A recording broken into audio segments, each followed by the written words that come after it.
Jin Woo Park wiped the sweat from his forehead as he checked the soil readings on his tablet. The morning sun on Kepler 442b was gentler than Earth's.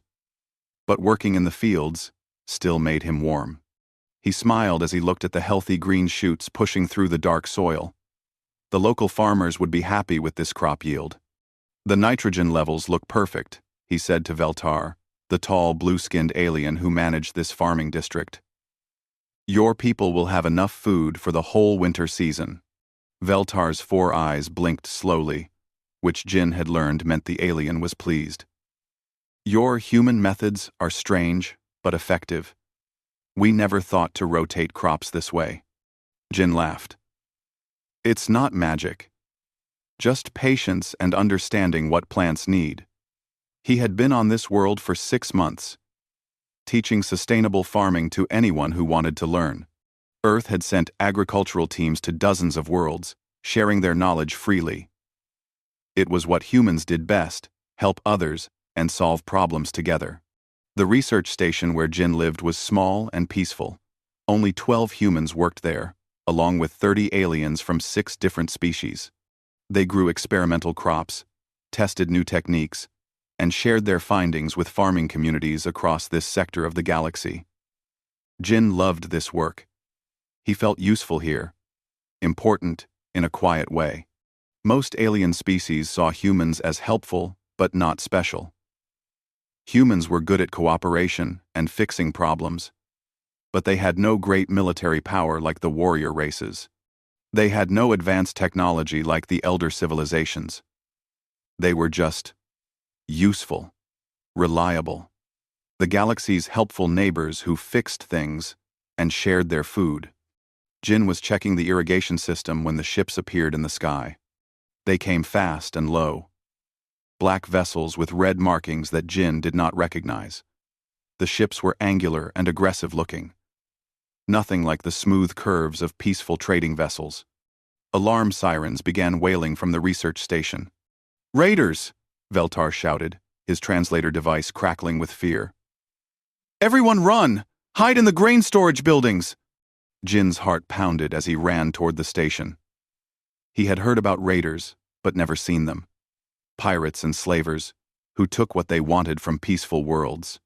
The Galactic Council tried to stop them, but space was vast, and raiders moved fast.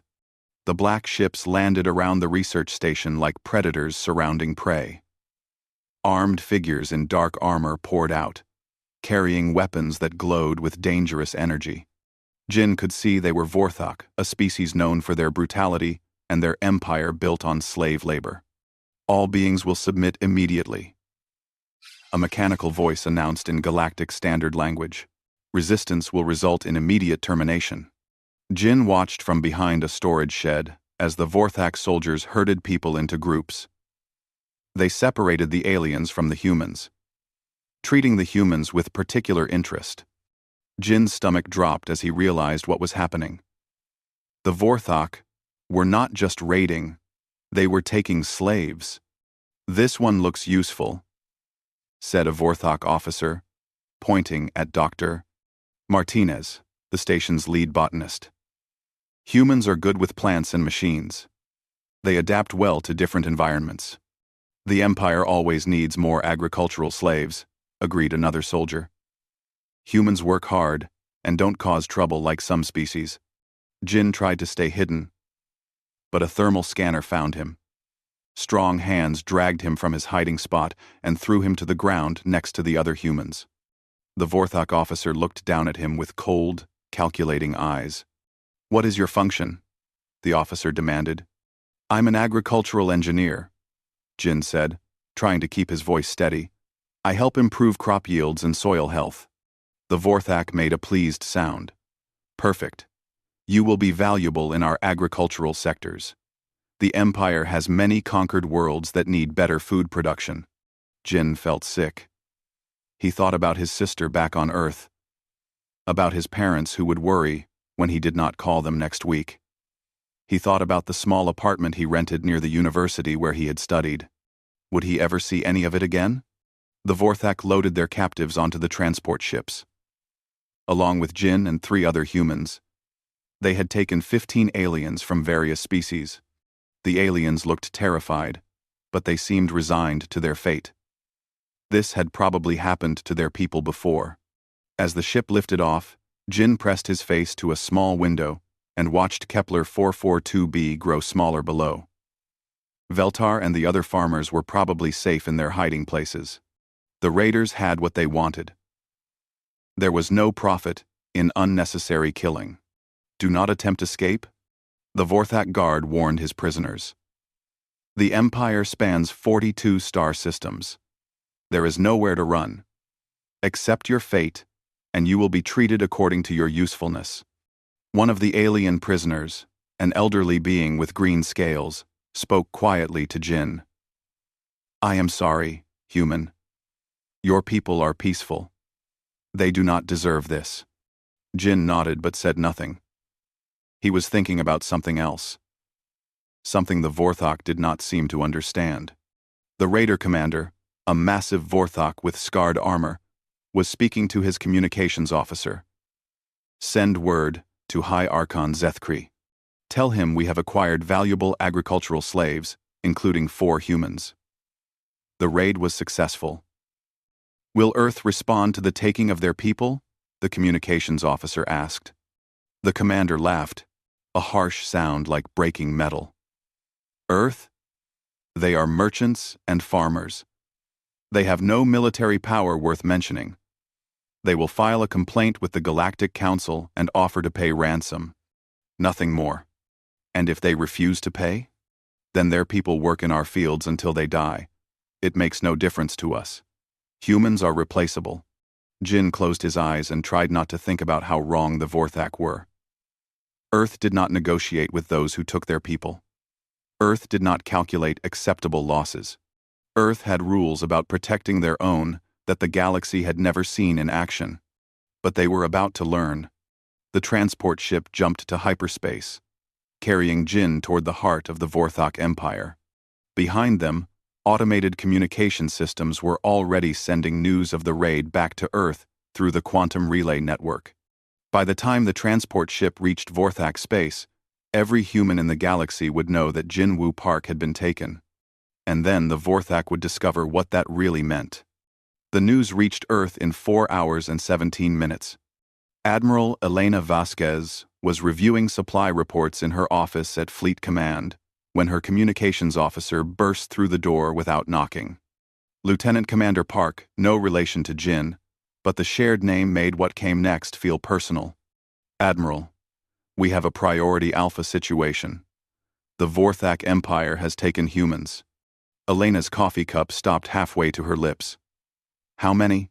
4 confirmed, including agricultural engineer Jinwu Park from the Kepler 442b research station, taken during a slave raid 6 hours ago. The coffee cup hit Elena's desk hard enough to crack. Coffee spilled across her reports, but she did not notice. Get me the emergency council. Now. Within 30 minutes, every human leader in the galaxy was connected through quantum communication. The president of Earth, the governors of the colony worlds, the admirals of the fleet, the directors of industry. They all knew what had happened. They all knew what came next. Dr. Sarah Chen spoke first from her laboratory on Luna Station. She had worked with Jin for 5 years, developing sustainable farming methods for new worlds. Her voice was steady, but her hands shook as she held Jin's personnel file. The Vorthak took Jinwu Park, she said simply. They think they took 1 human among trillions. They think we will negotiate or pay ransom. They think wrong. What do we know about their capabilities? Asked General Morrison from Mars Command. Admiral Vasquez pulled up tactical displays. The Vorthak Empire controls 42 star systems, with a combined military force of approximately 15 million soldiers. Their technology is standard galactic level, plasma weapons, energy shields, quantum communications, nothing special. And their understanding of us? Asked President Chen from Earth. They believe we are a peaceful merchant species with limited military capability. They have never seen our true fleet strength or our defensive technologies. They think our ships are converted cargo vessels. This was true, as far as it went. Humanity had been very careful about what the galaxy saw. Trade ships, exploration vessels, agricultural transports. The galaxy knew humans as helpful neighbors who solved problems and shared resources. What they did not know was that every human ship could be converted to military use in hours, and humanity had been building true warships in secret for decades. Timeline? Asked the president. Jin and the other captives are being transported to the Vorthak fortress world of Drakmor. Travel time at their ship speeds is roughly 60 hours. Once there, they will likely be processed for slave labor. Dr. Chen leaned forward. We need to make this clear to the Galactic Council. The Vorthak have crossed a line that cannot be uncrossed. Elena nodded. Sarah, I want you to address the Council. Make sure they understand what is happening. And our response? Standard protocol. We ask nicely first. 3 hours later, Dr. Sarah Chen stood before the Galactic Council on the neutral world of Nexus Prime. The Great Chamber was filled with representatives from hundreds of species, including High Archon Zethkri of the Vorthak Empire, who had attended by hologram. Honorable delegates, Sarah began, her voice calm and professional. The Vorthak Empire has committed an act of aggression against human citizens. We request the immediate return of Jin Woo Park and 3 other humans taken during an illegal raid on Kepler 442b. The council chamber buzzed with the conversations of various species. Many seemed surprised that humans were making such a formal request over what appeared to be a minor incident. High Archon Zethkri's hologram flickered with amusement. Humans are known for their emotional attachment to individuals. However, the Galactic Council has no authority over internal Vorthak security operations. If Earth wishes to negotiate for the return of their people, they may contact our diplomatic offices. Sarah's expression did not change. This is not a negotiation. This is a formal demand for the return of human citizens. You have 72 hours to comply. And if we refuse? Zethkri's voice carried clear mockery. Then you will face the consequences. Several council members made sounds of disbelief. The Nexari ambassador, a thin being with silver skin, spoke up. Dr. Chen, with respect, humanity lacks the military capability to threaten the Vorthak Empire. Perhaps a more diplomatic approach. 72 hours, Sarah repeated. Return Jin Woo Park and the others unharmed, or face the consequences. Zethkri laughed. A sound like grinding metal. Your threats are amusing, human. Very well. To demonstrate Vorthak's strength and human weakness, I will send you a gift. The council chamber's main screen activated, showing a live feed from Drakmor. Jin stood in a prison cell, next to an alien prisoner. One of the beings taken from Kepler 442b. The alien was an elderly Zilithian with green scales who had tried to comfort Jin during the raid. This being has no value to the Empire, Zethkri announced. Watch carefully, humans. This is what happens to those who resist Vorthak authority. The execution was swift and brutal. The elderly Zilithian died without making a sound, courage in his final moments that honored his species. Jin stood frozen in shock and horror. But he did not break. The council chamber fell silent. Many delegates looked disturbed by the unnecessary cruelty, but none spoke up. This was, unfortunately, typical Vorthak behavior. Sarah watched the screen with no expression on her face. When the feed ended, she turned back to the council. 72 hours, she said quietly. We asked nicely. That opportunity has passed. She left the chamber without another word. Back on Earth, Admiral Vasquez received Sarah's report while standing in the Fleet Command Center. Around her, thousands of personnel worked with quiet efficiency, implementing protocols that had existed in theory since humanity first reached the stars. They killed one of the other prisoners. Sarah reported, through the quantum link. Jin is alive, but they are using him to demonstrate their power. Understood. How long until our response teams are in position? 18 hours. All major Vorthak systems will be covered. Elena looked at the tactical display showing human ship movements across the galaxy. To outside observers, it would appear that humanity was simply recalling their merchant vessels for routine maintenance. The galaxy had no idea that those merchant ships were about to reveal their true nature. Admiral, her communications officer, called out.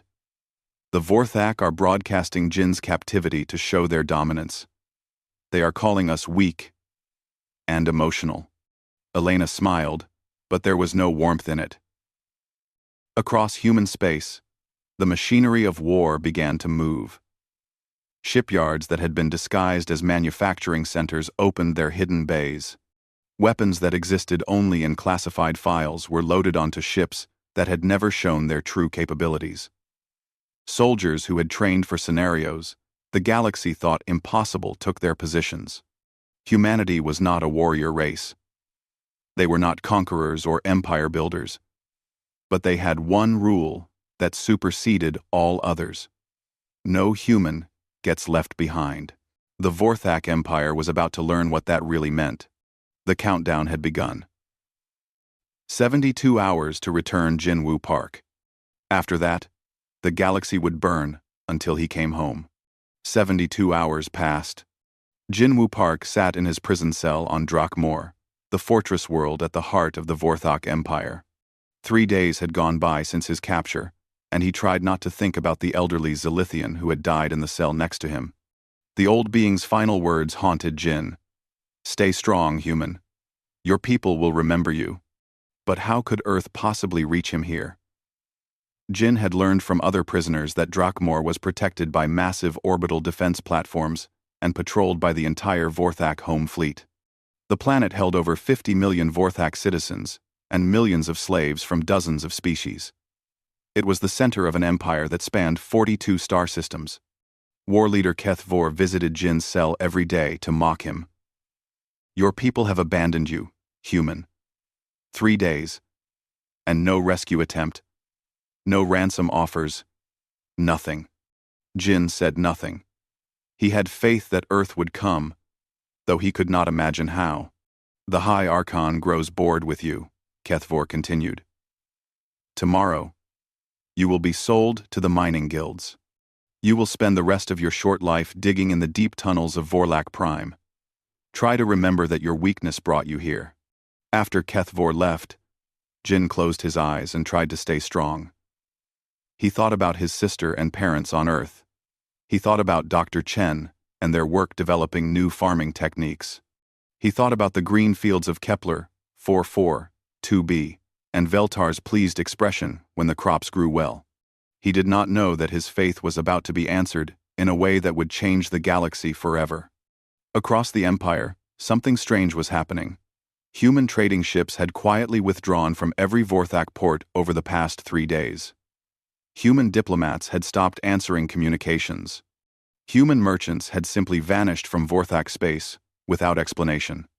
At first, the Vorthak leadership assumed this was the human response: economic pressure and isolation. They laughed about it. Let them pout, High Archon Zethkri told his advisors. We do not need their trade goods. They are replaceable. But keen observers in the galactic intelligence community noticed other patterns. Human ships throughout the galaxy had gone dark, except for essential communications. Human colonies had stopped all non-critical transmissions. Even human exploration vessels in deep space had ceased their scientific broadcasts. It was as if humanity had collectively held its breath. Dr. Sarah Chen's final public statement, broadcast from Luna Station, was simple and terrifying. We ask nicely. That opportunity has passed. To any species harboring sympathy for the Vorthak Empire, we suggest you reconsider. What happens next is not conquest. It is not revenge.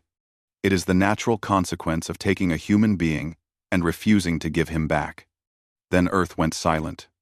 On Drakmor, High Archon Zethkri felt the first tremor of unease. His intelligence reports showed no human fleet movements, no military preparations, no obvious signs of incoming attack. Yet something felt wrong. The silence from human space was not the silence of defeat. It was the silence of predators preparing to strike. Perhaps we should reconsider the human's value, suggested his military advisor. If his people are truly preparing some response. Impossible, Zethkri snarled. We have 42 star systems and 15 million soldiers.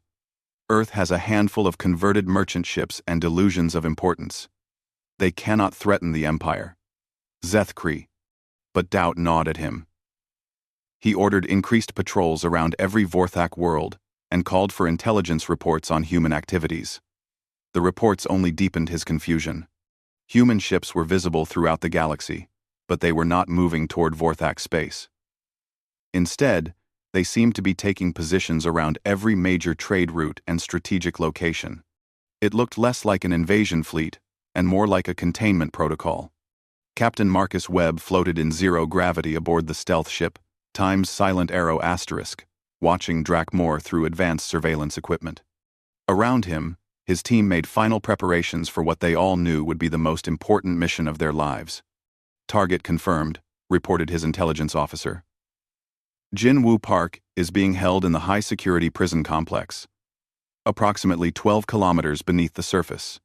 Guards estimate 50,000 total, including automated defenses. Civilian casualties?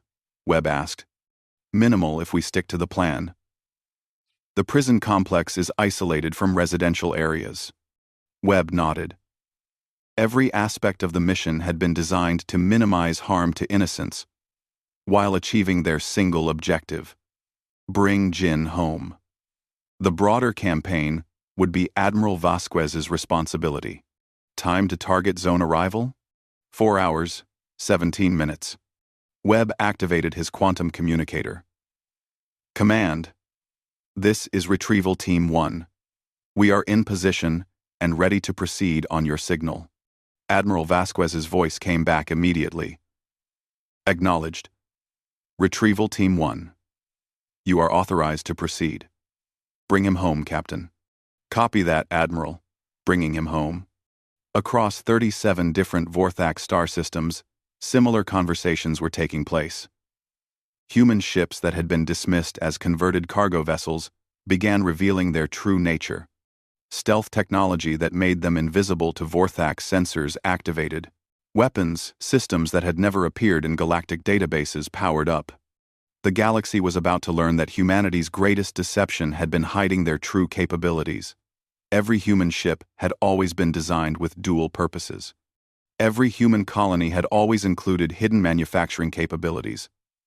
Every peaceful gesture had been backed by preparation for the day someone took a human and refused to give them back. That day had arrived. Dr. Sarah Chen stood in the command center on Luna Station, surrounded by displays showing the positions of human forces throughout Vorthak space.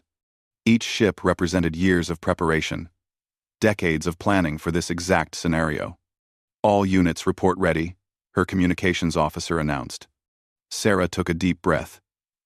Signal Admiral Vasquez. Operation Retrieval is authorized. The message went out across human space on quantum channels that the galaxy did not know existed. In 42 star systems, human ships emerged from stealth and began their approach to Vorthak worlds. But this was not an invasion. It was something far more precise and infinitely more terrifying. On Drakmor, alarms began wailing as Vorthak sensors detected massive energy signatures appearing throughout their star system. High Archon Zethkri rushed to his command center to find his officers staring at displays filled with ship signatures they could not identify. Where did they come from? He demanded. Unknown, High Archon. They appear to have some form of advanced stealth technology. Our sensors detected nothing until they chose to reveal themselves. Zethkri felt ice forming in his stomach. How many ships? Difficult to estimate. At least 50 in this system alone. Possibly more still hidden. And the other systems? all reporting similar situations. Hi Archon. They are everywhere. A communication request came in on all Vorthak channels simultaneously. The face that appeared on screens throughout the Empire was Admiral Elena Vasquez, though few Vorthak had ever seen her before. Hi Archon Zethkri, she said calmly. I am Admiral Elena Vasquez of the Earth Defense Fleet. You were given 72 hours to return Jinwu Park unharmed. That deadline has passed. You now have exactly 1 hour to surrender him to our retrieval team, or we will demonstrate why taking humans is the worst mistake your empire has ever made. This is impossible, Zethkri whispered. They do not have this kind of military capability. Admiral Vasquez smiled, and it was the most frightening expression Zethkri had ever seen. You're about to learn how wrong you are. The hour passed. High Archon Zethkri refused to surrender Jinwu Park. Instead, he ordered his entire military to prepare for battle while broadcasting a message to the galaxy. The Vorthak Empire does not bow to human threats. We will demonstrate why the strong rule and the weak serve. Admiral Elena Vasquez received his response while standing in the command center of the flagship Times Terra's Will Asterisk. Around her, holographic displays showed the positions of human forces throughout Vorthak space. Every ship was in position, every target was confirmed, every protocol was ready. All units, she said calmly into her headset. Zethkri has chosen death over dignity. Proceed with systematic dismantlement. Save the civilians.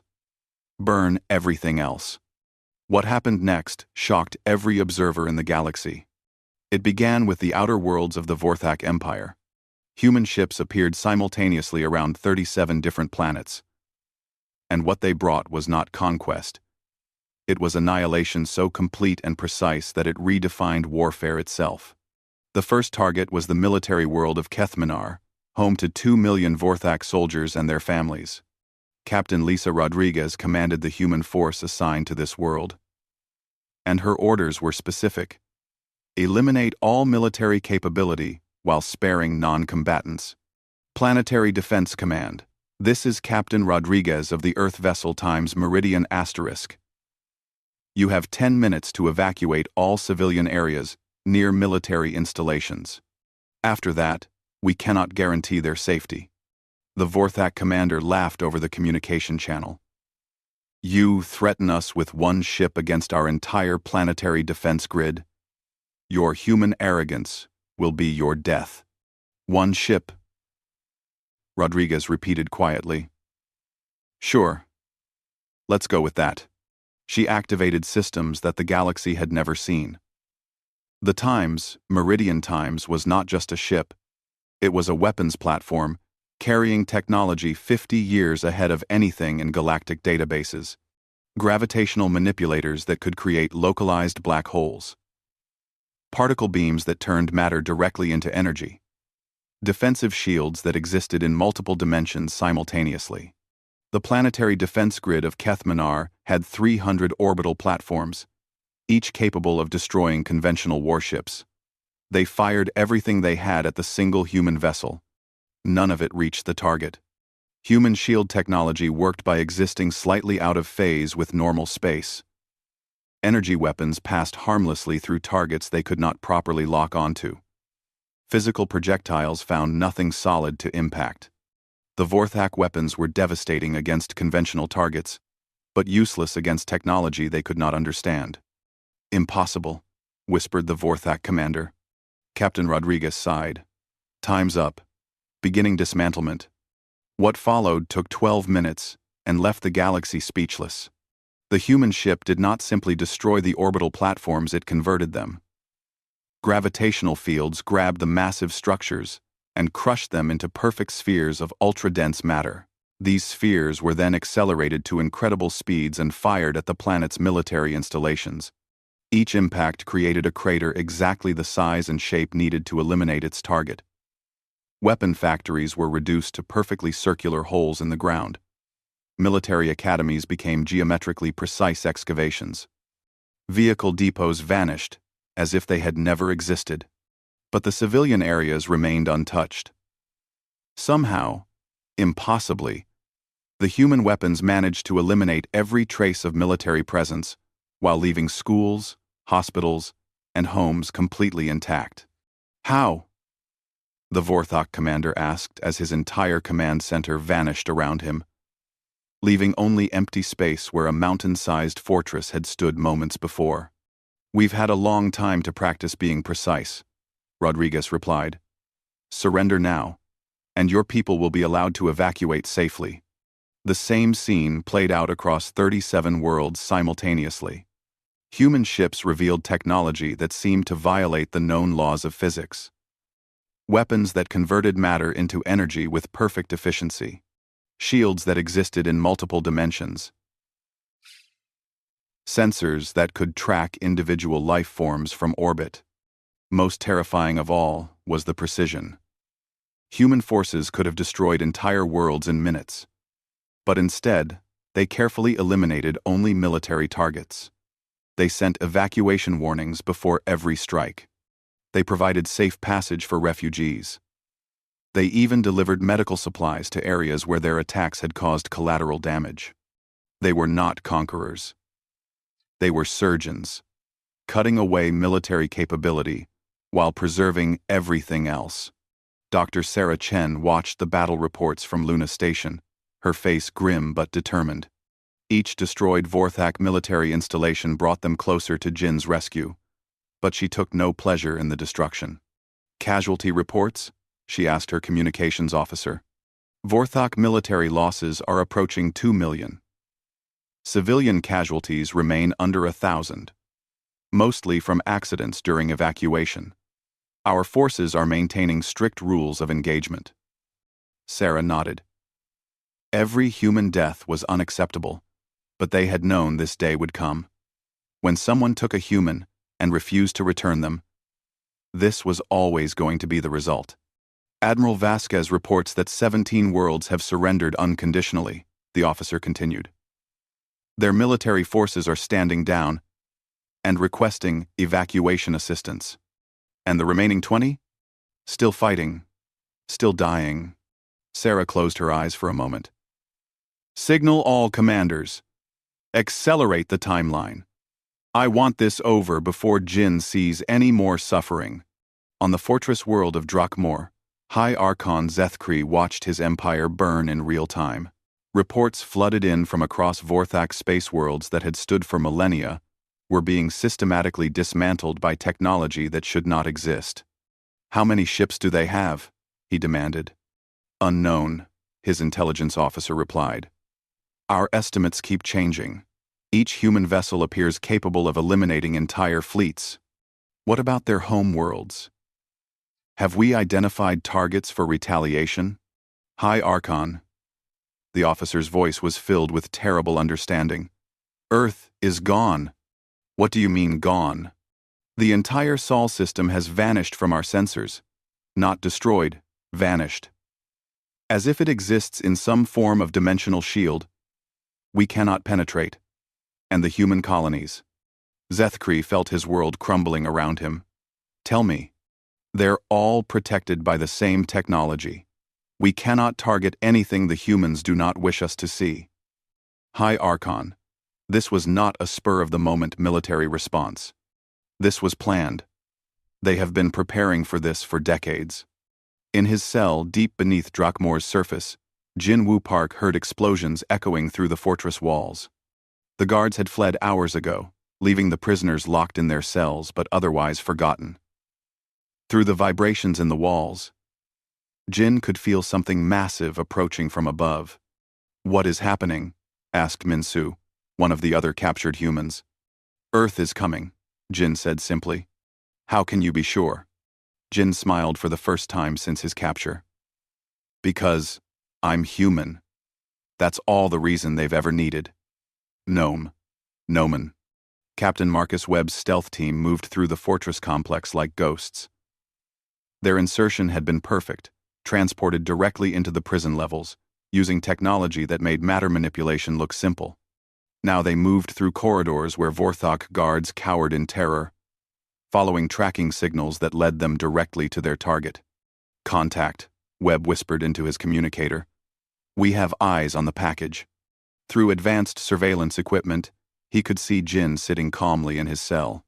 Despite 3 days of captivity and witnessing the execution of a fellow prisoner, the young agricultural engineer looked determined rather than broken. "Retrieval in progress," Webb reported. The cell door dissolved into its component atoms as human technology touched it. Jin looked up as the stealth team materialized around him. "Jin Woo Park?" Webb asked. "Yes. Captain Marcus Webb, Earth Defense Forces. I'm here to take you home." Jin's eyes filled with tears, but his voice remained steady. "I knew you would come. We don't leave our people behind," Webb replied. "Ever." Above them, the fortress world of Drakmor shook as human ships began their final approach. The retrieval was almost complete. Soon, Jin would be safe, and then the galaxy would learn what humanity did to those who threatened their own. Captain Marcus Webb carried Jin Woo Park through the dissolving walls of the fortress complex, while human technology cleared a path to the surface. Around them, Vorthak soldiers cowered in corners, their weapons useless against enemies they could not properly target. "Are you injured?" Webb asked as they moved. "No," Jin replied, though his voice showed the strain of 3 days in captivity. "They killed one of the other prisoners, an elderly Zalithian. He did nothing wrong." Webb's jaw tightened. "We know. We saw the broadcast. Zethkree made a mistake when he did that." They emerged onto the fortress world's surface to find a scene that would be remembered throughout galactic history. The massive Vorthak fortress that had stood for over 1,000 years was simply gone. Not destroyed, not damaged, completely absent, as if it had never existed. In its place was a perfectly manicured park, with Earth-style grass and flowering trees. "How?" Jin whispered. "Matter conversion technology," Webb explained as they walked toward a human transport ship that materialized out of stealth mode. "We can rearrange molecules at the atomic level. We chose to turn your prison into something beautiful instead of something violent." The transport ship was unlike anything Jin had ever seen. It was clearly advanced far beyond galactic standard technology, but it felt warm and welcoming rather than military and threatening. The medical bay where they took him was filled with plants from Earth, small growing things that made him feel immediately at home. Dr. Martinez, the lead botanist who had been captured with Jin, was already aboard along with the 2 other humans from their research team. They were all safe, all unharmed, all going home. "Status report," Admiral Elena Vasquez said as she entered the medical bay. Jin had never met her, but he recognized her from the news broadcasts about Earth's growing trade fleet. "All packages retrieved successfully," Captain Webb reported. "No casualties among our people." "And the Vorthak?" 17 worlds have surrendered completely. Their military forces have been eliminated, but civilian populations are safe and receiving humanitarian aid. 20 worlds continue to resist." Admiral Vasquez nodded, then turned to Jin. "Mr. Park, I'm Admiral Vasquez. On behalf of Earth and all humanity, I want to apologize that this happened to you. It should never have occurred." Jin tried to sit up straighter. "What happens now?" "Now you go home. Your sister is waiting for you on Luna Station. Your parents have been notified that you're safe.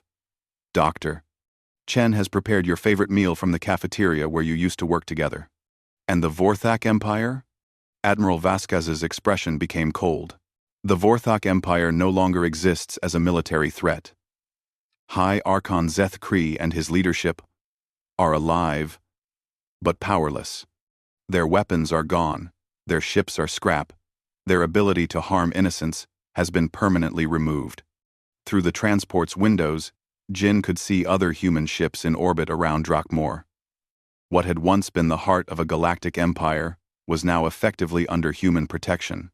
Vorthak civilians moved freely on the surface, but there were no soldiers, no weapons, no capacity for further aggression. You destroyed an entire empire because of me? Jin asked quietly. We dismantled a threat, Admiral Vasquez corrected. The Vorthak chose to become that threat when they took you and refused to return you. They chose what happened next. Dr. Sarah Chen appeared on the transport's communication screen, her face showing relief and exhaustion. Jin, thank goodness you're safe. Are you hurt? Do you need anything? I'm fine, Dr. Chen, just tired. Jin paused. Sarah's expression softened. Jin, listen to me carefully.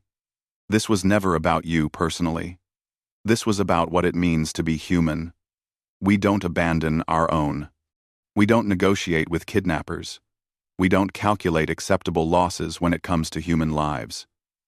The Vorthak didn't understand that, and they suffered the consequences of their ignorance. But the scale of destruction was proportional to the threat they posed to future human safety, Admiral Vasquez interjected. Every ship we destroyed was a ship that might have raided another peaceful world. Every weapon we eliminated was a weapon that might have been used against innocents. Every military installation we removed was one that could have launched future attacks. Jin looked out at the stars, trying to process what had happened. What does the galaxy think of all this? They're terrified, Admiral Vasquez admitted. Most species assumed we were harmless merchants and farmers. They now understand that our peaceful nature was a choice, not a limitation. The Galactic Council has been very quiet since our demonstration ended. The transport ship jumped to hyperspace, carrying Jin and the others toward home. But even as they traveled through the void between stars, reports continued to arrive from across former Vorthak space. The human fleet had completed its work with surgical precision. Military installations throughout the Empire had been eliminated, but civilian infrastructure remained intact.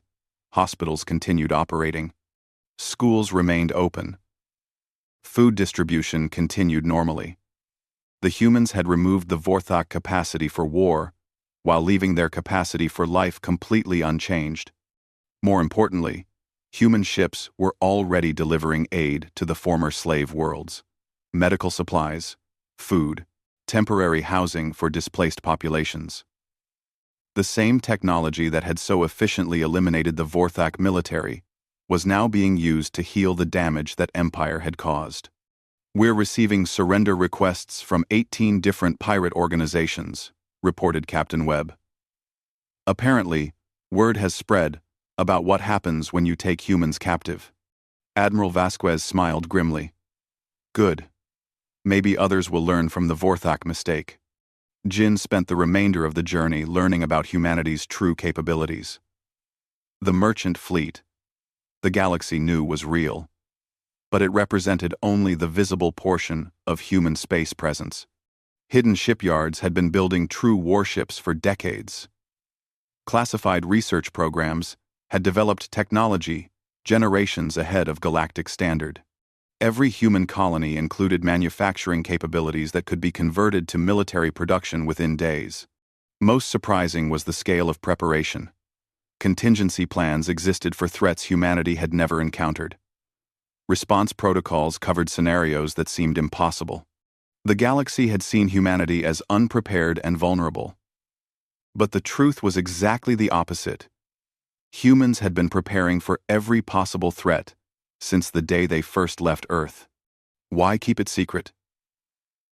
Because we prefer peace, Dr. Chen explained from Luna Station as they approached the Sol system. When people know you can destroy them, they treat you differently. We wanted to be helpful neighbors, not feared overlords. We wanted to solve problems together, not rule through intimidation. But now the secret is out. Yes, and that changes everything. The transport ship dropped out of hyperspace near Earth, and Jin saw his home system for the first time in over a year. It looked exactly as he remembered, blue and green and beautiful, surrounded by space stations and orbital facilities that supported billions of human lives. But now he understood what lay beneath the peaceful appearance. Earth was not just humanity's home. It was humanity's fortress. The defensive systems that had made the entire Sol system vanish during the crisis were just the visible edge of preparations that ran deeper than imagination. Jin's sister was waiting for him at Luna Station's docking bay. When she hugged him, he finally allowed himself to cry, not from sadness, but from the overwhelming relief of being home and safe. Later, as Jin sat in his old office reviewing reports from Kepler 442b, he learned that Veltar and the other farmers had sent a message. The crops he had helped them plant were growing well. The techniques he had taught them would provide food security for generations. His work continued, even across the galaxy. Even after everything that had happened. Dr. Chen found him there hours later, staring out at the Earth through the station's observation windows. "Regrets?" she asked. "No," Jin said quietly. "But questions. Is this who we really are? Are we really capable of this level of destruction?" "We're capable of protecting our own," Sarah replied. "We always have been. The galaxy just hadn't seen it before, because no one had been stupid enough to test us. And now? Now they know. And hopefully, no one will ever be stupid enough to test us again." Jin nodded, watching the blue marble of Earth turn slowly in space. Somewhere out there, the former Vorthak Empire was learning to live without the capacity for aggression. Former slaves were building new lives on worlds where their oppressors no longer existed. Pirates and raiders were reconsidering their life choices. The galaxy had learned that humanity's greatest strength was not their technology or their military capability. It was their absolute refusal to abandon their own. Other species might calculate acceptable losses, might negotiate with kidnappers, might write off casualties as the price of doing business. Humans did not. They came home, all of them. Always. Jin returned to his agricultural research the next day, developing new techniques that would help feed growing populations across human space. His work was peaceful, productive, and important.